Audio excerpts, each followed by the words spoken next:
otoños. Y aquí pues en el Riviera es igual. Pero estáis en invierno, ¿qué vamos a ver? Estamos todos. Mira, esta es una finca de 11 hectáreas que casi todo está plantado y viñedo, pero le falta... Porque es una finca muy antigua. Mira, este pueblo que se llama Razamonde, ya el topónimo indica que es de origen godo. Es que toda esta cuenca del Ribeiro fue colonizada, sufrió una colonización muy importante por los pueblos germanos que invadieron la península ya por el siglo V y concretamente aquí pues se quedaron porque dieron nombre a todos los pueblos y Razamonde es uno de ellos. Significa que debía ser una zona interesante desde el punto de vista agrícola porque allí también hay muchos restos romanos. Y seguramente se quedaron porque se cultivaba el vino aquí en esa época. La documentación histórica más antigua que se registra de esta viña en concreto, de esta finca, es un documento de 1287 donde el rey Sancho IV, hijo de Alfonso X el Sabio, se la permutaba con otra propiedad al monasterio San Martín Pinario. 2 siglos antes, en el siglo X aproximadamente, se crean toda una serie de señoríos eclesiásticos en el Ribeiro, que dieron origen a los grandes monasterios benedictinos del contorno. San Martín Pinario, si habéis estado en Santiago, es el gran monasterio benedictino de Galicia, el que capitaneaba todos los monasterios benedictinos, que está al lado de la catedral de Santiago. De aquí a Santiago, pues, yendo a caballo son 2 jornadas, no queda tan lejos. Pero hay otra constelación de monasterios, uno que está en el pleno corazón del Ribeiro, que es San Clodio, Melón, que está en esa dirección, Celanova, que está en esa dirección, y luego quedaba la Mitra de Orense, que está a 17 kilómetros. Entonces, aquí quienes mandaban eran la iglesia. Y esta finca permaneció así, probablemente porque se convirtió en un priorato. ¿Qué significa priorato? Pues los monasterios tienen 2 maneras de explotar las tierras de que eran dueños. Una era mediante los foros, habréis oído hablar de los foros, que es una especie de arrendamiento medieval, que se distingue del arrendamiento moderno en 2 cosas fundamentalmente.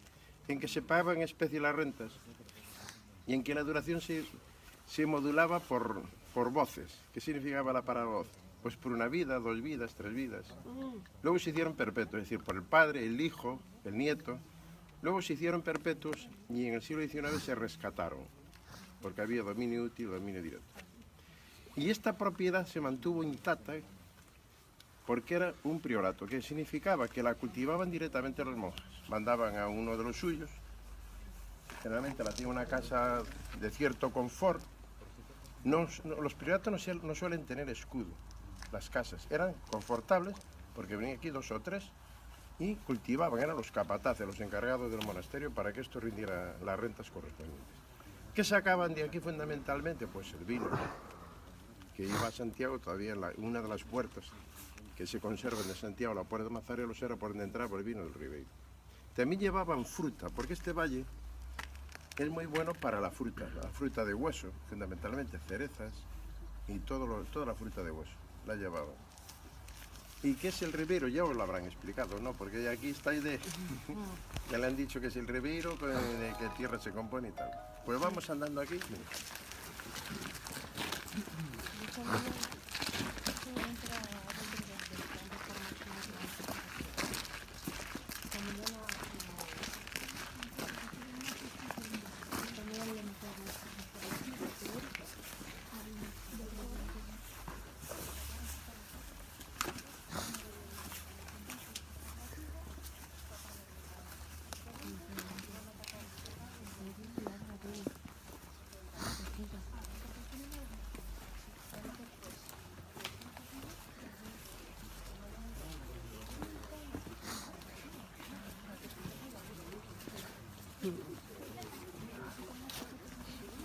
Sí.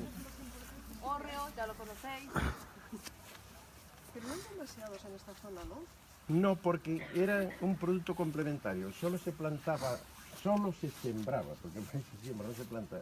Maíz en las tierras de aluvión del río. Ahora lo veis claro. Este es el embalse de Castelo de Miño, pero antes el río hacía unos meandros y había por las tierras del valle que eran de aluvión, pues ahí no se plantaba vino porque era mal vino.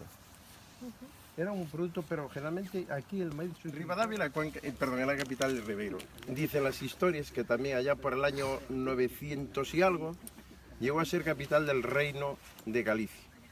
el rey Don García. Estuvo ahí 7 años parando y los de Ribadavia siguen viviendo de esas glorias.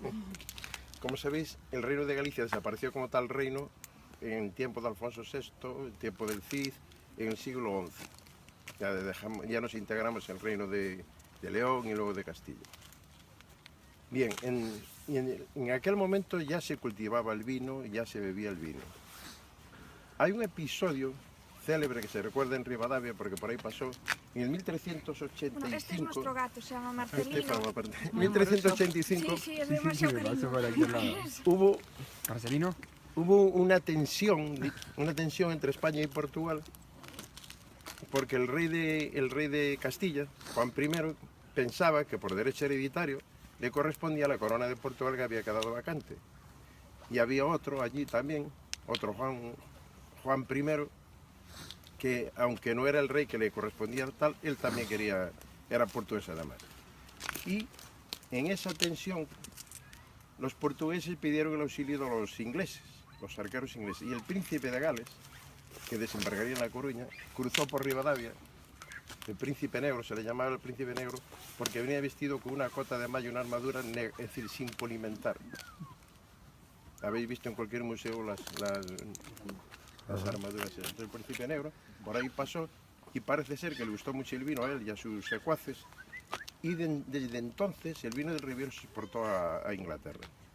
Hasta que, allá por el siglo XVI, con Felipe II, la guerra de religión y toda esa historia, prohibieron la exportación, traficar con los ingleses. Pero diríamos que el siglo de oro del Ribeiro estaba situado en el siglo XVI y XVII. Incluso en el XVIII, que es cuando se hacen todos esos monasterios barrocos. No vais a ir, pero si visitáis estos monasterios que os he citado antes, son de una riqueza que solo se explica porque la daba esta comarca. Pero llegamos al siglo XIX, al final del XIX viene la filosera, ya os lo han contado. Sí, tú explica. La filosera, que parece ser que sube desde Portugal, desde el norte de Portugal, esa plaga, contamina todos los viñedos y se mueren. Al morirse, pues después de varias vacilaciones e intentos, unos casi todos fracasados, comprueban que trayendo un portainjerto creo que era de Estados Unidos, o no sé, el Richard 110 fundamentalmente, e injertándolo, portainjerto lo que está por debajo, injertándolo con castes, es decir, con pugas que trajeron de Jerez y de Alicante para el tinto, Jerez para el blanco, pues que resolvían el problema de la peste, es decir, de esa enfermedad. Y aquí se quedaron el Jerez y el Alicante. Entonces, el siglo de hierro o de barro del Ribeiro fue el siglo XX. Porque yo viví esos tiempos y no soy tan viejo. Porque el blanco era el Jerez y el tinto era el Alicante, pero aquí no funcionaron. Pero la gente se fue acostumbrando y entonces los vinos eran turbios. Pues en Santiago, que era la capital universitaria de Galicia, los vinos se bebían en las famosas cuncas. El otro día vino por aquí un japonés y preguntaba por las cuncas. Y que quería beber el vino en cunca, porque creía que solo se bebía el vino en cunca. Claro, de Japón nos ven desde muy lejos. Perdón, pero eso no era culpa de la Palomino. No, era el resultado, diríamos, de una acoplación, de un acoplamiento. Esa uva daba un vino determinado que había que beberlo pronto. A estas alturas ya media cuba estaba bebida, a estas alturas del año. Porque se empezaba a beber, mira, el vino nuevo se cataba por San Martín, que es el patrono de la provincia de Orense, San Martín de Tours, el de la capa. De noviembre, ¿no? El 11 de noviembre. Entonces hacían los magostos. Esta también fue una zona de castañas durante siglos. Castañas para alimento humano, no para criar puercos, para alimento humano. Y era cuando se estrenaban los vinos, se bebían. ¿Por qué se bebían? Porque no aguantaban el año entero. Y entonces vivían turbios infiltrados. Pues tampoco aquí había una riqueza como verlo en Cristal de Bohemia, o Cunca. Ya te digo, esta es una especie de adecuación al medio.